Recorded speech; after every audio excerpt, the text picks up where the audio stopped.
All right. Hello, everyone, and welcome to the Beauty Revealed podcast. We are here to help you go deep so you can know thyself and reveal your inner beauty so you can leave your beauty mark on the world. You no longer have to feel invisible because you are seen and known by the creator of all things. So today I'm really excited because I have with me the amazing, talented women who are playwrights, directors, assistant directors for so many plays, but particularly the upcoming play called El Dorado's Gold. And with me here today is Miss Sonja Camille and Miss Pam. If you all can just say hello and introduce yourselves to our listeners today. Hi, I am Sonia Camille, and I feel honored to be here with Candace today. And like she said, I am a playwright and I direct and produce my own work. I am CEO of Simply Living Productions, along with so many other things. But briefly, that's who I am. Hi, and I'm Pam, and I am the assistant director for the play Dorado Gold, and I'm also assistant to Sonia. And just know that we've been working together for decades, and we have a long history. And I am so excited to be a part of this production. It is phenomenal, and I know we'll talk a little bit about it later. But and then getting to meet Candace has been awesome. So yeah, this is a great opportunity to just share, kind of the process and what's behind the scenes. Good. I'm really excited, you guys, because this has been such a timely and aligned experience for me. I literally had just started seeing some of your work, Sonia, on social media and some of the other plays you did. And I was like, oh, that looks really great. Like, I'd love to do something like that. Most of my experience thus far has been with commercial acting, short films, modeling, and this was something that was just kind of an idea. And I saw you and I saw what you do, and I was like, I'm going to follow her. And that's all I did. I literally just Oh, followed you. And, and then, like, maybe 2 weeks later, if that, maybe a week, you reached out to me and invited me to audition for this play. So thank you. Thank you. Thank you. And I think for anybody who's listening and watching, that's just a reminder that sometimes you don't have to have it all figured out. Just begin with a desire and begin with a decision. My desire is I am acting. I want to tell stories. I want to hear and share and bring, messages to people and do that with my skill and with my gift. And here's a person who's doing that. So let me follow her. And that's all. I made a decision. And sometimes we think it's more complicated than that. But I really truly believe that it starts with a desire, whether it's something that comes out of your mind or something that's been placed in you from God or, something that's generated and with a decision to like, okay, now I'm going to act on it. Even if it's a small act, that's what you have to start with, right? yeah. Okay, Absolutely. cool. And it's all about your presence too on Instagram and other social media sites. So your photos when you started following me, because you know, for what I do, I'm always looking for new talent, new faces, and just have that for people that just have that appearance that I'm looking for or that presence that I'm looking for. So it's always nice. And to see your photos was just amazing. And a lot of times when I'm able to, and Pam knows this too, I'm able to pick up on certain talent, just by instinct. I mean, it's a God-given gift. So I'm like, okay, so we did have our audition, and the person that auditioned for Mama Ann originally, she did such a great, phenomenal job. But because she had so many other projects going on, she's like, okay, I'm just gonna have to tell you, I don't think I can do it. So Pam and I, we were like, oh no, that's how it was because we just thought we had the cast in place and we were ready to move with it. So I think maybe one of your posts popped up or something. I was like, yeah, wait, yeah, I remember her. Didn't know you, but just know you by your your social media presence, basically, like I mentioned. Um, so when I reached out to you, I didn't know you could, I really didn't know you could do the role. Um, but just to wrap it up, oh my God, you Mhm. are Mama Ann. All right. You were meant to be Mama Ann. Thank So you so your much. was amazing. Thank Yeah, you both so much. And even to your point of the other actor who auditioned did amazing, but for other reasons with her scheduling wasn't able to continue on. Sometimes we don't realize that we could be holding somebody else's door closed because we're trying to force our own making it happen, you know? And so thank you to her for releasing this role to say, hey, I'm going to focus on these other things. Let me release it. yeah, And in doing so, I was able to receive it. When you release, you're able to, somebody else is able to receive, and that's so. rightfully so, right? So you can thank her yourself because she's going to be at the show. She's so excited. That's how much she was excited about the role. But for physical reasons, for mental reasons, just taking on too much, she was honest, and I let her go. And it was God ordained.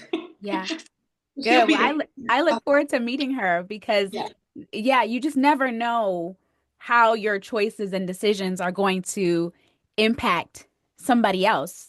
And we have to be honest with ourselves and be true to what we need and what we sense because you don't know how it's going to ripple effect positively or negatively. And in this case, I feel as though it has been positive. So, with that being said, I want to hear a little bit more about both of you and your experience with writing plays and directing and just, bringing something to life, something that started with an idea or something you saw and putting it on paper and creating these characters and then moving from there to now casting it. And it's such a such a stimulating sort of experience I can only imagine. But when did you start writing this? How many years ago? And what has the process been like for you? yeah. So I would say it's been over maybe a little over 2 years when I first got the inspiration. Um, and attending Black Rodeo USA, and meeting and connecting with the Cowboys. In fact, one of them reached out to me, like I was in the stands, and they're around taking pictures. So I was like, to be honest, like that's a nice looking cowboy. So anyway, we connected, but it was more of like a friendship thing. We started connecting and sharing on social media. So all while this is happening, and even before it became, because it's so trendy now, the line dancing and the trail rides. But cowboys have been around for so many years. Like there's so much history there. So it's just God's timing, I believe, that I finished it and was able to produce it right at this moment when it's become so popular. So because of that, people are embracing it. But yeah, that's pretty much how it was. So when I was talking with Shahid about my inspiration, he immediately jumped on. Of course, he found out who I was just by the same way you did, and seeing what I did and things like that. So he immediately was so supportive of me. He told me who to talk to. Oh, you need to talk to Boss Man. You need to talk to Miss Maxine. You need to talk to Tuffy. So he started giving me all of their nicknames, and I'm like, this is so cool. So from there, they invited me to the ranch, and just like Lisa in the play, who is basically me, I started just visiting and going to the picnics and the after rodeo parties and just getting to know their life. And of course, I had to add the drama, the story, the conflict. But the characters were all inspired by someone. And I pulled from them and made up these people. And it was such a reward. It still is a rewarding experience. Yeah, so after I wrote it, of course, Pam be my assistant, my best friend, someone I could trust. So I let Pam read it, as well as Shahid, because I wanted to remain authentic and to the culture and just get his opinion. So yeah, they both loved it. So you can take it from there, Pam, after I sent it Yeah, to you. Pam, tell me what that process is like because we know that receiving feedback, positive criticism, editing, that can sometimes feel uncomfortable when it's something that is so near and dear to you. And so I know that this is literally the key role that you have, that you've been entrusted with. And whenever we're in rehearsals, you bring a different kind of flavor to the combination of both you and Sonja directing and kind of adjusting and giving notes. And so and there you also have acting experience yourself. So tell us a little bit about what the editing process is like once you receive the script. Wow. Okay. So when I received the script, Sonia had mentioned to me, kind of a little bit about what she was writing. But when I read it, I was floored. I said, this is phenomenal. I mean, just the so much. I don't even know where to start. I mean, it's current, it's historic, it's um it's culturally, has a lot of depth. It was just such a wonderful script. And I was, of course, on board immediately. Um, Sonia and I have worked together for many, many years. We've known each other for a very long time. And um, I've always loved her writing, her talent, her gift. I've loved the way that whenever there's a cast, it becomes a family. I love that we've had so many wonderful positive experiences together and with the cast and crew and all those sorts of things that this one just felt like a, even another level. Like it just keeps going up, up, up, right? And I just felt like the theme itself was so intriguing and it just made me want to know more, about the culture, about the cowboys, about all these things. And so basically when we talk through a script, if there's some parts in it that, maybe I'll say, well, could we try it this way or that way? She's always open to that. I'm not always right, but sometimes, I'll make suggestions, and if she agrees with it, we'll go for it. And then as far as the directing piece, she's the director, I am the assistant director, but we have a synergy, and we've always had this over the decades where I understand her vision, and then I'll see a way that, oh, we could really make this shine. And she'll say, yeah, let's try it that way. And so it's always been collaborative. We've never ever had an argument. We've never had like, oh, I don't know. I think you're wrong, right? No, it's not like that. We flow together, we talk it out, one or the other of us. If we see things differently, we'll come to a consensus and agreement and say, yeah, let's do it that way, let's try it that way. And I always remember too, she's the director. It's her vision, right? I'm trying to help bring her vision to life. So I think the thing that makes us work so well is that we don't have any ego. Like we don't go into it trying to be right, trying to be, prove our point. We've never worked that way. It's always been the best thing for the story, the best thing for the show, the best thing for the actors, the best thing for the audience. Like this is a message that we're pushing out. This is an experience that we're creating. So we're doing it in the mindset of what's going to be the highest good, right?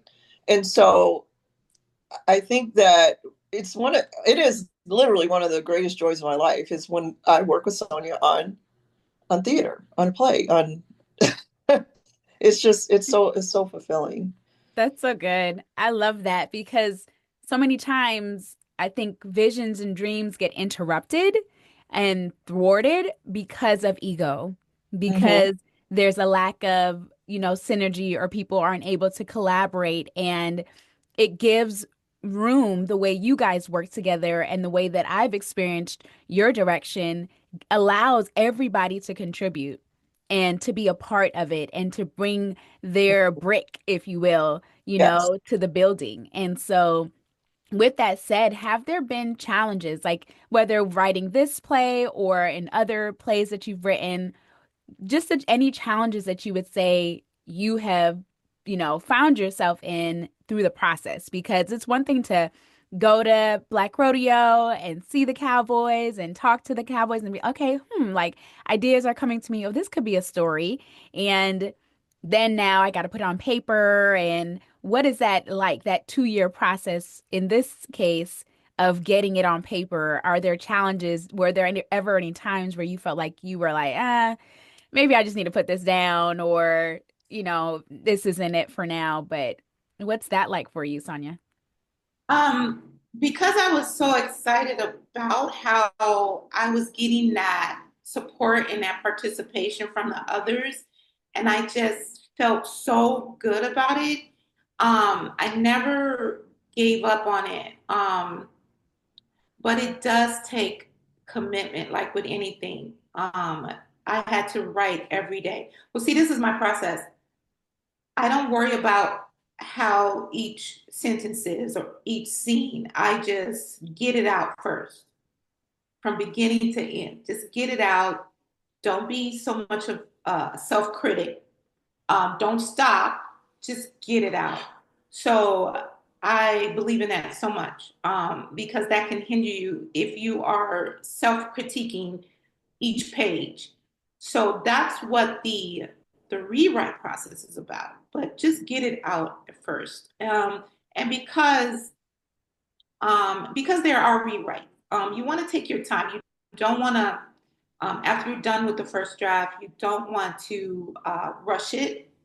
I don't believe in that because I just want to be able to give all that I can to the cast, to the audience. And even now, there's some rewriting as I'm fleshing in it, as I'm directing. You guys know that. It's like, well, let me add this, let me add, but at some point I have to stop. You have to stop. So even now, because it's living, it's a living thing. And each time when I come to rehearsal, it's something. But anyway, so I've always, because when you have a passion for something, and I think I've found that passion, it's it's well, it's I don't want to say it's easy, but it is easy to stick with it. It is. It is. I can't say the work is easy, but it's easy to hang in there and stick with it, you Yeah. know? And I need to say this too about Pam. She has a way. So it's just amazing. Like she not only is my assistant director, but even with the business part of it, and then we can probably talk about that later. But by me being having my own business, Simply Living Productions, where I produce and I handle so much more. But for her to just take things on, knowing that Pam, I got to do this. I got to get with such and such so that we can get the vendors. I got to do this so that we could, um, it's so much more involved in the whole production. Um, I need for you to handle the cast while I work on the music with the music the MD, the musical director. So yeah, it's a lot. So by her being there for that is just so rewarding, just to be able to take things over, you know. That's good. I mean, and what I'm hearing, and this is kind of the theme, is collaboration, is, finding that passion. Pam talked about just feeling alive and really this being a joyful time for her when she's working with you. This has been such an amazing experience for me. Trust and believe. I think probably about 24 hours after I submitted my audition and you guys got back to me, I was excited and then I like freaked out. Like I was like, "Oh my gosh. What did I just do?" Like I just committed to To the doing this, to this. And I think what I was feeling was the weight of responsibility because when you agree to participate in someone else's vision, you have to truly bring it because you are not, this isn't just about you anymore. It is much bigger than you. And you're a part of helping to literally birth someone else's dream and something that came from inside of them that that has been placed in them. And so now you're a part of that process. It's like being some kind of like creative doula or, midwife or something, and you're like, oh, I mean, you're actually doing it. And so I felt that, but I went through my process. I got with my team because I have a team of trusted, folks who are in the industry and who have had a lot of experience. And I have my people who I was able to talk to and work and practice and run lines with, regularly. So I was doing my work. Still Yeah. am. We're 9 days out, guys, at the time of this recording. 9 days out, and it's gonna be amazing. But how do you manage all of that with living real life? Because these are stories on a paper that are now coming to life with actors and production, but nothing else stops. I know my kids haven't stopped. My husband hasn't stopped. Like laundry still has to be folded. I run lines when I'm doing all my stuff. So my family is like, oh my gosh, they probably know this play better than I do at the amount of times I'm just talking out loud. But how is it for you all? And when you think about our listeners and whatever phase of life they're in, if they're working through a dream or a passion or a vision, and sometimes it can seem as though like it's separate. And yet how do you incorporate it into your everyday life? And what is that like tending to family and relationships while building and birthing essentially these dreams and ideas? Yeah, so I'm gonna let Pam in on this one too because we both have we're mothers, you know what I'm saying, and we both have jobs. And me being the branch operations supervisor, so I'm handling an entire branch um, for the library system here in Arizona. So it's it's the grace of God. That's what I'm gonna say. Even though my children are grown, but we're still mothers, and Mhm. her children are grown. Um, it just takes balance. It takes discipline. It takes that morning time of meditation, of prayer. Um, and also, we do have a big family outside, because I have siblings, I have nephews, you guys met one of my nephews, I have nieces, and so I know it's easier said than done, but balance is so important. So when you live a balanced lifestyle, um, and then one time Pam asked me, she was like, "Well, how do you get your rest?" I said, "I make sure, I make sure by the end of the day, I'm turning it all off, and or even if I'm off and I need to, oh, exercise is important for me too. Morning exercise, morning. It's according to how you start your day is so important on how that day is going to unfold. So that's why I really concentrate on making sure I have that self care. Um, and then another quick thing, and I'll let Pam elaborate, but having a cast like you, Candace, makes it so much easier. When you guys go home and do your work, do your homework, we come together.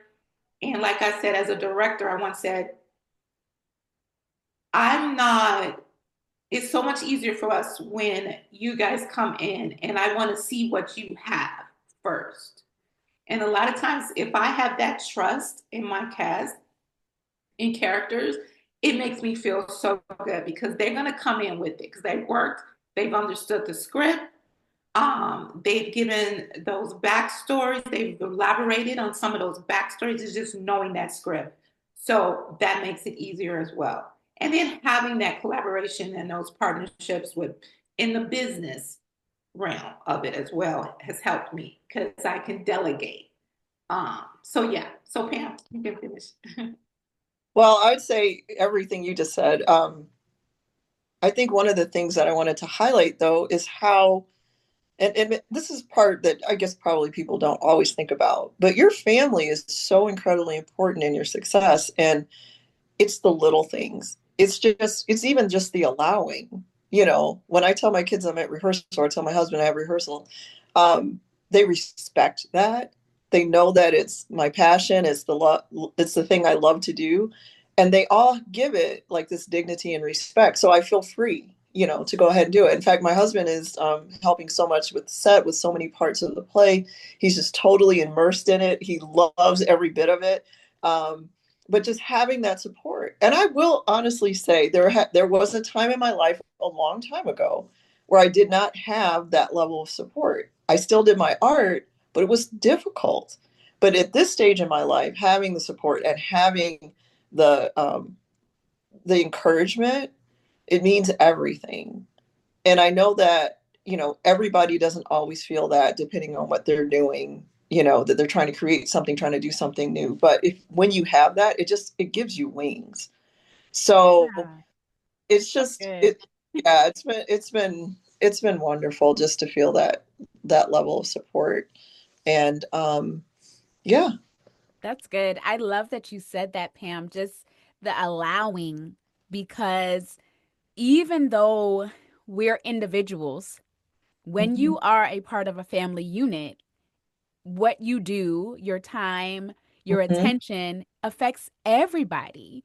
Yeah. And you have to think about that. And so, to that point, I too am very grateful for my village, for my husband and my mother in law, and all those who help to take care of the kids when I'm out and things like that, because you have to have people in your life who believe and who respect and honor the things that you respect and honor, or else it's disjointed, Right. and so just that allowing, and when we say allowing, what I'm hearing from you and what I hear for myself, it's not like you have to ask for it in that way, like you're not permitted or you're not independent to make your choices, but rather it's that support. It's like, go ahead, like you said, your wings fly. Somebody, you want to have people in your life who want to see you fly Yeah. and who want to see you, flourish and feel the greatness of your gifts being cultivated and bloomed. Like, you don't want anybody in your life that's going to damper you or push you down or say, like, it's not really that important, or minimize things. Because if it's Right. important to you, it's important. And you're important to me. Whether or not I am into that thing or not, you're important to me. And so I place you as a priority and we make things work. So I love that you said that. Now, I want to kind of pivot to El Dorado's Gold, the play itself, without giving away too much, which is so hard because it's so good. Like, you guys, it is so good. I am so excited for everybody that is coming to see it and experience it in real time. The character that I have the privilege and honor of playing, her name is Mama Ann, and she is truly the matriarch of this family. And there are a lot of things about her character that I can personally relate to. And I love just her sense of confidence.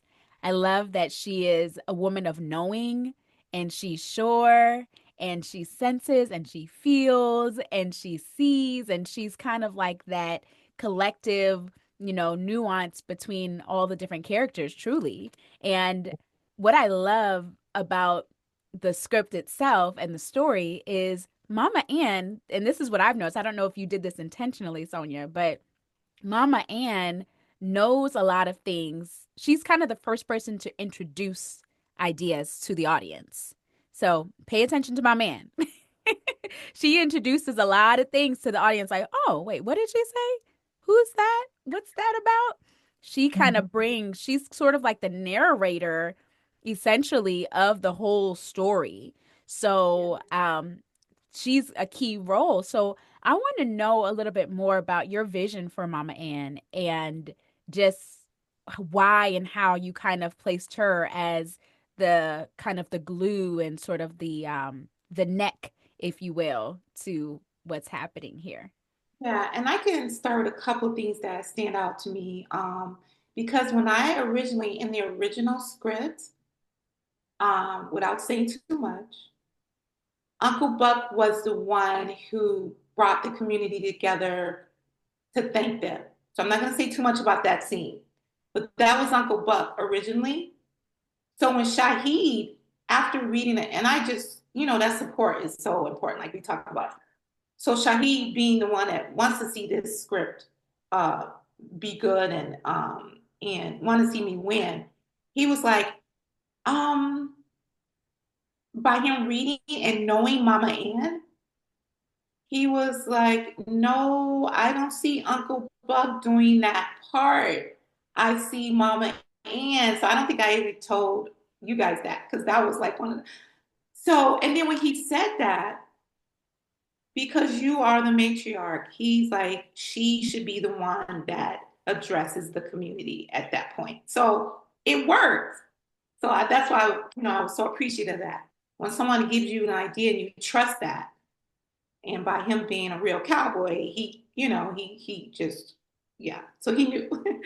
So with that being said, he was able to like come up with that from what he perceived by reading about Mama Ann and hearing her talk throughout the scripts. Like, yeah, that would work. So one of the things I do, one of my favorite parts is the monologue by Mama Ann. That was me. That was me speaking. So a lot of times when you write, you do want to write from experience. So with that monologue being, said, because the men in my life, my dad, my husband, rest in peace, but they had an uncles, because I've, born and raised around Black men. So they would keep things from me or keep things from the women in the family and feel like they have to handle situations on their own. And then when we hear about it, we're like, why didn't you tell me about this? I could have helped. We could have done this. We could have done that. So that was me speaking out in Mama at that point. So Wow. it's so rewarding because writing can be therapy as well. So that was my way of putting it out there. Look, I know you see me as a woman, but I'm not the weaker vessel. We, and I'm going to speak from a Black woman experience because that's what I know. I want to say, as Black, and I have strong Black men in my family, which really helps. And I know strong Black men, but I want people to realize that we have such a strength about us that's amazing. And I want more and more people to realize that, for them to pull and draw on that a little bit more. Um, I'm not saying we're perfect, but we got that. We got that inner strength. Um, so, but then also, Mama Ann is a few of the women that I met on the ranch. So I'm able to take this from Miss Maxine. I'm able to take this from Miss Sandra. These Miss Maxine rode horses, and since she was little, now she's over 70 and still riding horses. So it's that type of thing that I was able to pull from these women, these strong Black women that I've met and talked to, and develop Mama Ann. That's beautiful. Yeah. Pam, can you just kind of talk to us a little bit about the strength and the kind of the presence of the Black woman, of the matriarch, of what that character does and brings to the community and to the family unit? Because I know that many of us know that, but there's something about hearing it again and being reminded and hearing it in different words that nourishes us and fuels us, because we do so much. And we are always just working and tilling and trying our very best to really make something of this life that we have. And it's important for us and our listeners to be able to hear that perspective and to know that their place does matter and what they contribute is needed and is necessary, especially for us as, those who are moms, whether your children are young or they're grown, like that never stops. And so, we have sisters and siblings and aging parents and all kinds of things. And so, what has been your experience as a mother, as a matriarch, and what you see through this character, Pam? Well, first of all, I do want to say this about Mama Ann. Sony and I say this all the time. We're like, oh my goodness, Candace is Mama Ann. She is. It's not you're playing, but you are. You have embodied her. You have given her life. You've given her action and words and emotion and all of these things, because I feel like Mama Ann is all of us, right? She's all of us. And my experience has been I was raised by some very strong Black women. My mother, my grandmother, my other grandmother, my aunts, my friends' mothers, right? Because I'm not going to say how old I am, but I was back in the day, when you came home and streetlights, came on, that kind of stuff, no cell phones, etc. So we were a community, and we found so many mamas. And then once I had kids and started, and became a mother, I started mothering their friends, and their friends' mothers started mothering ours. And it's just this collective. And I feel like there's something just very significant about the Black culture, about Black moms, because there's a fierceness in that is so real, right? And so powerful. And I feel like it's something that if you haven't experienced it, you certainly should, because there's nothing like that kind of love and support. I still remember, different scenarios growing up. My parents had fallen on a little bit of hard times and stuff. And you know who picked it up? It was his sister, my father's sister, my aunt. She said, "Oh, no, no, we don't do this, this, and this, and this." It was my grandmother, who was the tiniest thing, but the strongest person I think I've ever known. My mom, too. But just pulling from their strength. And I feel like in different situations in my life, and I've been through some, um, I would pull on that strength. I would say, I remember even talking to a group of people one time, and I talked about the strength of my grandmothers and my mother, and just to encourage them, like, don't feel like you're less. Don't feel like you're weak. Don't buy into this, the woman is the weaker sex kind of stuff. It's just not true. Maybe I can't lift a log, but I can lift a family. Maybe I can't, you know what I'm saying? It's like that's a very powerful thing. And I just love the way that Sonja wrote Mama Ann, because she is us. And if you come to this play and you're not Mama Ann, you're going to be Mama Ann by the time you leave, because you're going to feel empowered. You're going to feel like, yeah, let me stand up. And I have to say this too. You're a very small person, but you're a very large force. And that's what I'm like, that's so perfect. Yeah, Yeah. and you see it in this play, and I'm not going to give too much away, but like Sonia I just said, so you are Mama Ann. And yeah, the character I think is inspiring. I think the way that you're portraying her is inspiring. I think that you've got so much depth of experience, and it comes through when you play her. And I mean, all the actors are great. Don't get me wrong. I'm not singling, you out as if the other ones aren't. But I'm just saying, but you embody that character, and I think you're going to give a lot of joy and a lot of hope to people that come and see it. Thank Yeah, and I want you. to say something too. It's not about a sense of control. It's Mm-mm. not about a sense of giving up your femininity. Right. It's just, having that strength for the love for family, the love for community, and just being able to hold people together. Um, that is an inner strength. Yeah. It is. Thank you both for your encouragement. And yeah, and I think obviously just to this point of speaking specifically about this character, again, all the characters bring it together. And when you think about what it means to cultivate and to dream and to carry something, I love what you said, Pam, about I may not be able to lift a log, but I can lift a family.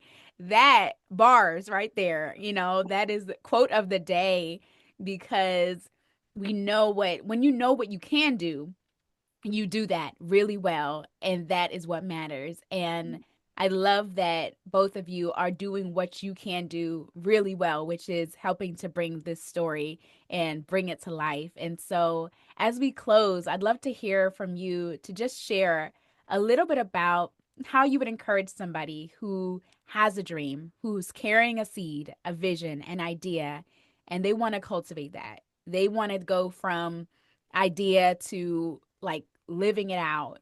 How would you encourage them, no matter where they might be on that process or that journey, as they, may not be lifting logs, but they're lifting something else? what would be your encouragement to them? My encouragement would be to, even if sometimes you feel you have to do it alone, do it by yourself. Um, and because you may feel alone or you're doing it by yourself, don't let that stop you, because people are drawn to your tenacity. They are drawn to the fact that you are dreaming and working on something and keeping that momentum. Um, because writing is a solo experience, um, most of the time. I mean, there are writing teams out there, but for the most part, for someone like me, it is a solo experience. And so for anything, when you have a dream, I would say, even if you feel like you're doing it all alone and there's no one there, just keep it up. Don't stop. Um, but then like I said, people will be drawn to what you're doing. Um, Make it a daily thing, because I mean, life is life. Life will be life and sometimes, but just, even if it's not a daily thing, just make sure you're keeping it in your face, keeping it before you. Momentum is important, and just not giving up. I think, no matter what's going on around you or in you, and even for writers, I would say, even if you have to write a sentence or two a day, as long as you're writing, and as long as your mentor is used to doing that, there will be some days when you get more out there. But as long as you're making it a daily duty to do it, um, yeah, that's just to. Oh, and I always put God first. If you're talking to me, I'm talking about God. So when you feel like He's there with you, um, and sometimes you don't feel like He's there with you, but just knowing, it's not all about feeling, but just knowing it. Yeah, basically. What about you, Pam? Well, I would say that creatively, when you're going in to do whatever it is that you're going to do, whether it's write, whether it's music, whether it's whatever it is that you want to do, something creative, something outside of like your norm. I'd say to me, one of the most sacred places is what I would call the secret place. And that's that place where you are cultivating your ideas, your thoughts, your actions, where you're beginning, right? It's almost like when you're first pregnant, you don't tell anyone yet, right? Because you're nurturing a seed.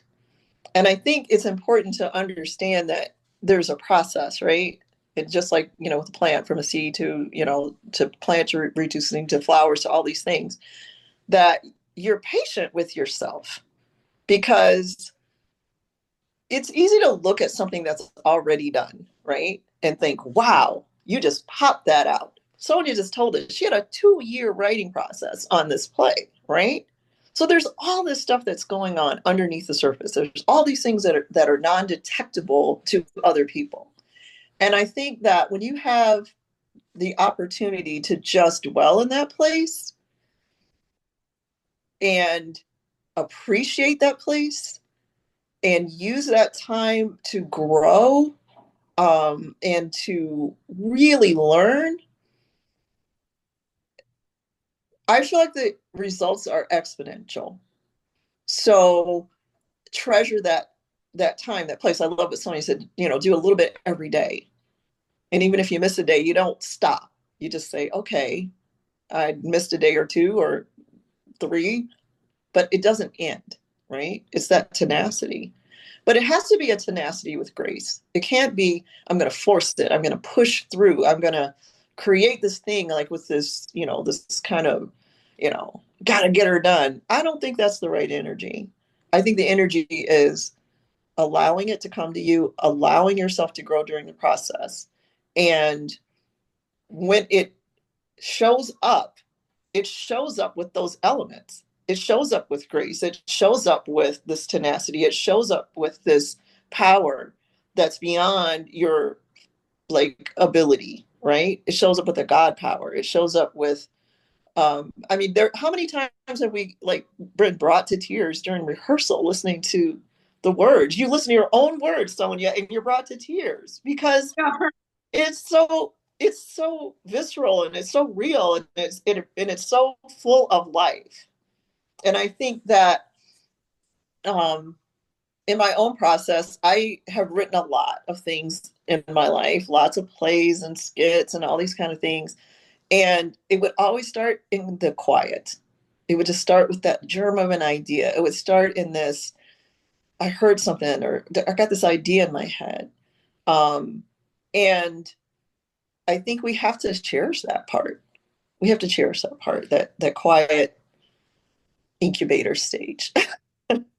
I love that. Wow. Thank you both so much. I hope and pray that everybody listening really feels that because sometimes we're experiencing these ideas and visions and things we want to do, and it can seem far-fetched, but that reminder that just like the seed, it happens in the quiet place. It happens in the dark places sometimes. It happens alone sometimes. I can remember finding out that I was pregnant in that like moment, and then that quiet moment where it's just you and whomever you may have told, one or two people, and it's like this big secret and you're processing it.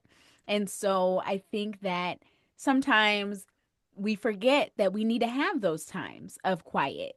We need to have those sacred secret places where we can just let things begin to grow. And when we're ready and when it's ready, it will show. Whether or not you want it to, it's going to show. And so I think that this is just a great way to remind everyone who's listening and watching to carry those visions, those dreams within you, cultivate them, push through some of those challenging, uncomfortable times, and be able to know that as you collaborate with others, those right people will come alongside you to help to birth it and to manifest it and bring it into fruition for you, along with your village and your team that's supporting you along the way, and just enjoying the experience and trusting yourself and trusting creator, trusting that higher power that's going to keep pushing you and gently, exposing and revealing the beauty that really is within you. So thank you both for leaving your beauty mark on the world with this play because it is amazing. And I'm excited and can't wait for everybody who is going to be there to experience what we've been experiencing for the last couple of months. And thank you so much for being on today's podcast, everyone. Remember to go and get your tickets for El Dorado's Gold here in Phoenix at the Phoenix Center for the Arts on April 19th. And get your tickets, and I will see you guys in our next episode. Bye-bye. Thank you. Bye. Thank you.